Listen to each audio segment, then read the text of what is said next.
एक छोटी सी कहानी और बड़ी सीख। एक बार एक गांव में एक साधु रहता था जो भगवान पर बहुत विश्वास रखता था। एक बार वह साधु पेड़ के नीचे बैठा था और भगवान को याद कर रहा था, तो अचानक वहाँ बाढ़ आ गई। चारों तरफ पानी ही पानी लग गया। सब लोग अपने आप को बचाने के लिए ऊपर पहाड़ की तरफ भागने लगे।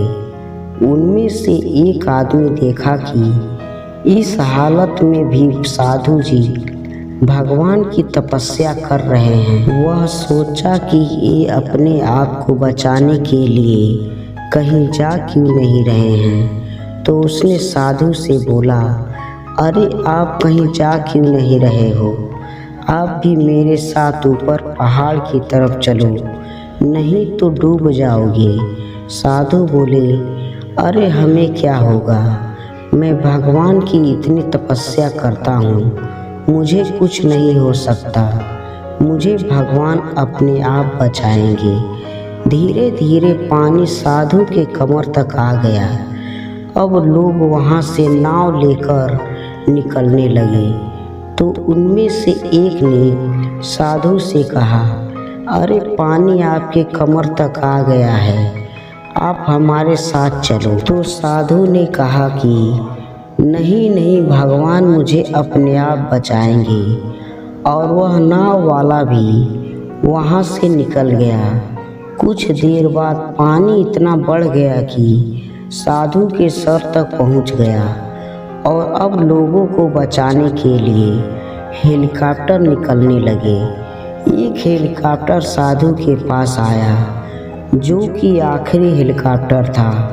साधु के पास नीचे रस्सी फेंकी और बोला, इसे पकड़ो और ऊपर आ जाओ, नहीं तो आप डूब जाओगी। यह आखिरी हेलीकॉप्टर है और आपके पास दूसरा कोई रास्ता नहीं है बचने के लिए।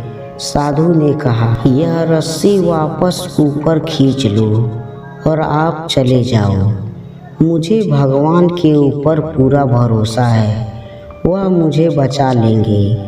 पानी काफ़ी ऊपर आ गया, पेड़ डूब गया और साधु की भी डूबने से मौत हो गई। मरने के बाद साधु भगवान के पास गया और बोला, हे भगवान, मैंने पूरी जिंदगी आपकी तपस्या की, मेरा सारा जीवन आपकी आराधना करने में लगा दिया, फिर भी इतना भरोसा के साथ इंतज़ार किया कि आप मुझे बचाने आओगे, लेकिन वहाँ मेरी जान डूबकर मौत हो गई और आप नहीं आए, ऐसा क्यों?